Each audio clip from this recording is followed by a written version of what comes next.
simply स्टेपमा गर्दाखेरि you guys need to learn how to balance your body. जस्तै मैले 7 feet मा तिमीहरुलाई इन्टर गरा भने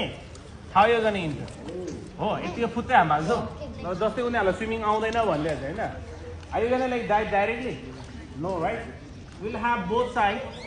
two sides हैन either right left or right जुनमा टेक्दा पनि दुईटा हात कसरी टेक्ने यो भयो हो बडीलाई ठ्याक्क ब्यालेन्स गर्ने यो पछाडी टेक्न नि मिल्छ बडीलाई कसरी ब्यालेन्स गर्ने यो भयो अनि स्टेप डाउन हो बिस्तारै तलाउनु यो हात छोड्नु भएन है चिनलाई ध्यान दिने चिन थोप्छ फेरि बुझि नै अब एक्जिट यही ठाउँमा अब एक्जिट गर्नु पर्यो इमर्जेन्सी एक्जिट हुनु पर्यो भराइमा सबैजना एकैचोटि भराइमा पुग्छ त पुग्दैन कोही कोही यहाँ स्विमिङ गरेर हुन्छ कोही कोही यतातिर स्विमिङ गरेर होला कोही त्यहाँतिर स्विमिङ गरेर होला कोही यहाँतिर नियरबाईमा पनि निस्किनु पर्यो बाहिर होइन ठ्याक्क हात राख्यो यो भयो यता कि यता जहाँ गर्नु मन लाग्यो त्यतै गर्नु मिल्यो हातलाई अगाडि राख्ने रोल